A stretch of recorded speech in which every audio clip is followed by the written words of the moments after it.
Now we're advertising two things. The burger and Coke. It's like morons. So Steve, you brought up something magical that after I did the research, because okay, dude, can you sing it? All beef patty, special sauce, lettuce, cheese, pickles, onions on a sesame seed bun. You gotta actually sing it to remember it. You have to sing it to remember it, right? Like echoic memory is so powerful. Yes. And now here's the thing. 1972, it was a print campaign at colleges. Yes.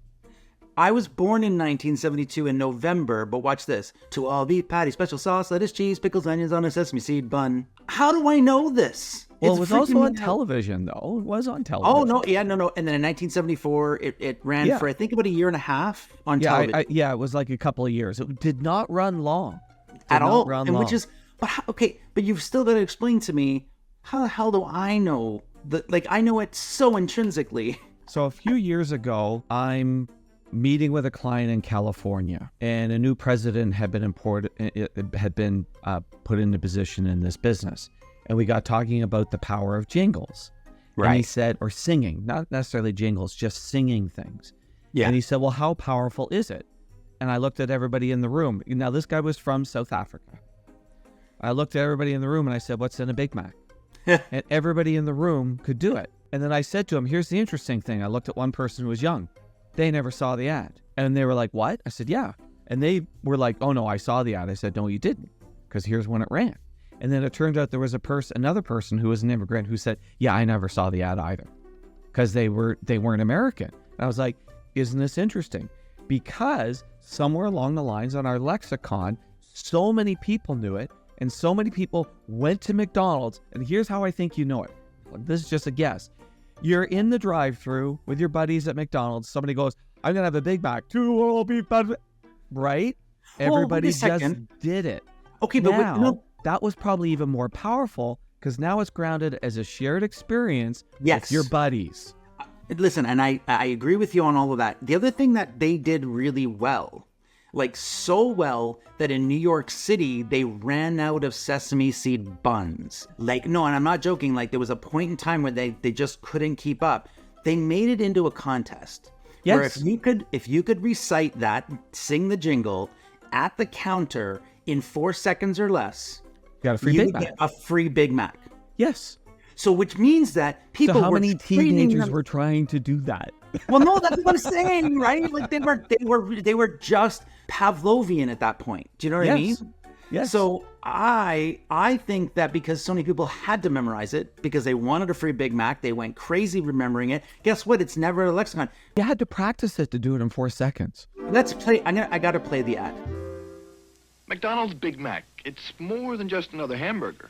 There are 2 all-beef patties, special sauce, lettuce, cheese, pickles, and onions on a sesame seed bun.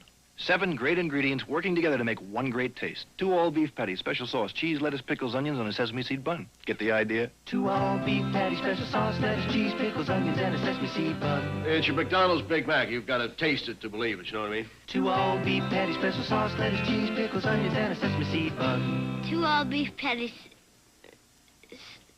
Let me say a few words about McDonald's Big Mac. It's 2 all-beef patties, special sauce, lettuce, cheese, pickles, onions, and a sesame seed bun. 2 whole...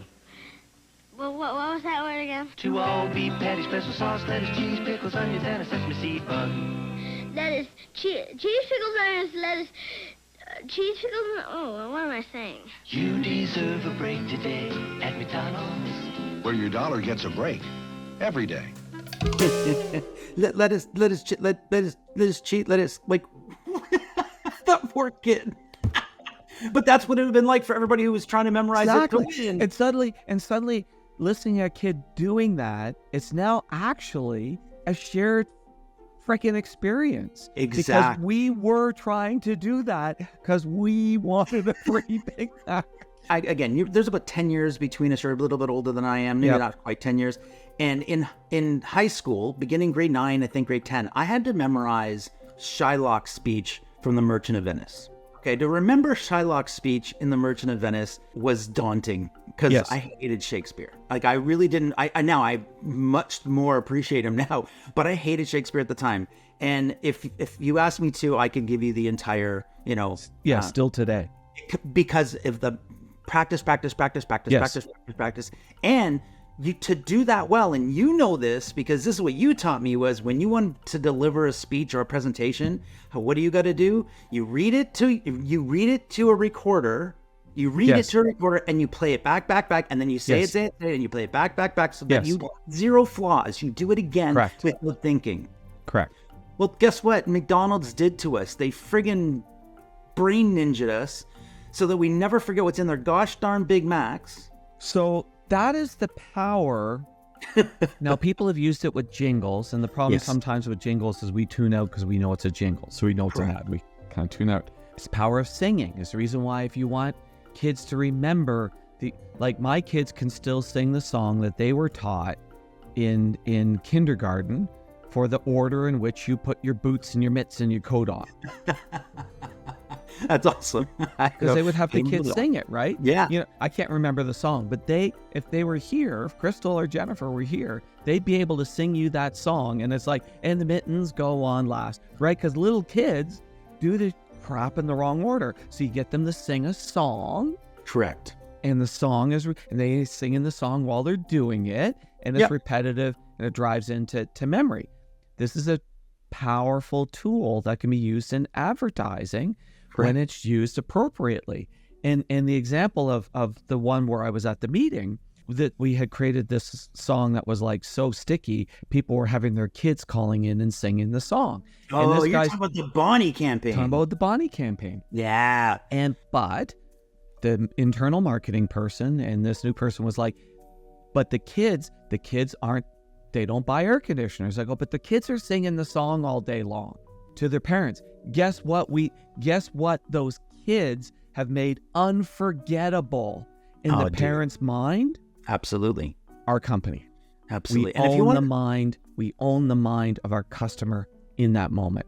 Correct. And remember, and now Steve, you weren't on this episode, but we did the Winston Salem. Oh my God, that's a town, by the way. With the Winston Cigarettes campaign, a little different history. with Dave Young from the Empire Builders podcast, he talked all about echoic memory in that one, and how their jingle, which was written first and then created into a jingle for advertising, and that's back in 1950, and now, gosh darn it, I can still sing that one because I just did it once with Dave on this. Right. Yes. So it's a really, really powerful thing, but, and again, it's one of those ones, it's like writing dialogue. When it fails miserably. There you go. So it takes a lot of talent to do it. And what I also commend that McDonald's did is normally repeating your company name or your jingle or whatever it is over and over and over and over again. Normally people tune out, but it was so brilliant because it was that shared experience of the kid trying to remember it that allowed them, like, it was brilliant, allowed them to do it over and over and over again because he's struggling to do it just like I was. And you know what's funny? I don't know if you noticed, and guys, go back and listen to it again, but the announcer right at the beginning, so he says, our 2 all beef patties, special sauce, lettuce, cheese, pickles, onions, and it's on a sesame seed bun. And then he goes and he repeats it, but he repeats it wrong because he says it's lettuce. He says cheese. He does repeat it wrong. Right? And I was like, that's brilliant, because then all of a sudden that makes it harder and easier at the same time to remember. Well, because when I heard it, do you want to know what went through my head? No. Because I had not seen that ad in a long time. What went through my head is, I guess I remembered it wrong. Oh, interesting. Seriously, that's what went. I was like, wait a minute. I guess I had remembered it in the wrong order. And then, of course, went through. I was like, oh, no, he delivered it wrong. Right. But I don't know if you remember, for Dr. Milky, Walkie Feet, I wrote a campaign where I made him sing lines from a popular song. And I made him sing the lines wrong. Oh, right. Yes. Because I wanted to get that attention from the audience. So it's just hey, no, you put pattern the interrupt. Wrong order. Pattern interrupt. Exactly. Yeah. Okay. Yeah. Cool. But they did something that we talk about sometimes, which is they didn't just shelve it. Well, they sort of did it, and then I know. didn't. Oh, okay, here, let me play the ad first. He's good, guys. Cantankerous Stephen is coming out. Give me 1 second. Watch this revival in Australia, 1984-85. Watch this. If you can say, 2 all beef patties, special sauce, lettuce, cheese, pickles, onions on a sesame seed bun. in 4 seconds, you can win a free cup of Coke. It's that simple. Just say, It's 2 all beef patties, special sauce, lettuce, cheese, pickles, onions on a sesame seed bun. in 4 seconds, and you can win a free cup of Coke. 2 all beef patties, special sauce, lettuce, cheese, pickles, onions on a sesame seed bun. It's 2 all beef patties, special sauce, lettuce, cheese, pickles, onions on a sesame seed bun. Say it in 4 seconds and win a free cup of Coke at McDonald's.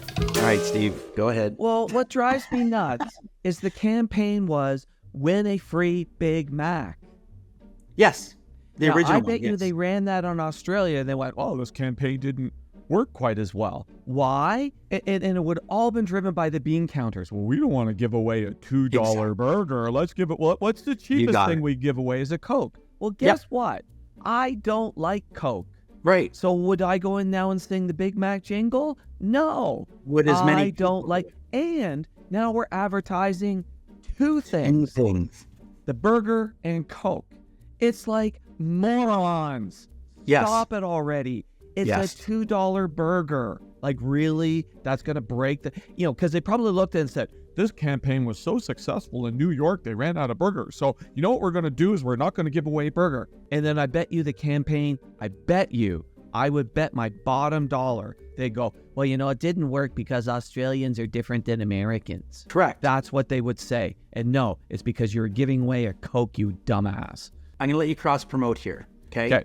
Empire Builders, you did an episode on De Beers, talking about the exact Yes. same thing, about Yes. take a campaign. Now, they did it right. They took the campaign exactly. They took it to Japan. Right. Like, so different language, different culture, different everything. And it worked because basically Japan. So what happened when De Beers created the Diamonds Are Forever campaign? Diamonds were not the most popular thing to give as engagement. They were a niche product. And then it became like 80% of engagement rings are diamonds. They looked at Japan. Japan was the same thing. They took the ad to Japan. It worked.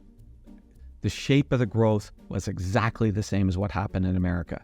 Yep. And then they took it to China. And if you ask people in Asia, are the Japanese and Chinese culturally the same? Hell no. Oh, exactly. And guess what happened? Same curve. Same thing.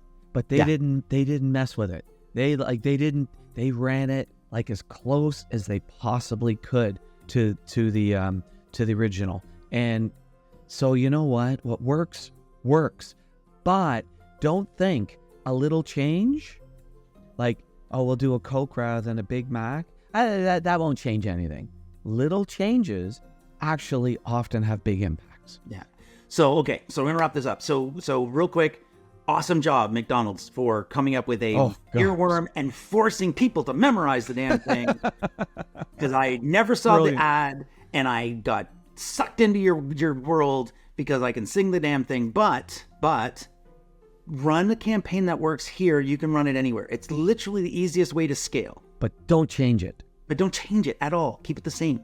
Yes. Because then you can't even determine whether or not it's working well because you made a difference. You made a change. There's no A/B testing at all. You don't know.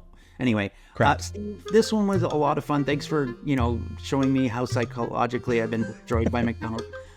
Guys, if you like this one, let us know in the comments and like, share, all that stuff. And we will see you on the next Sticky Sales Story.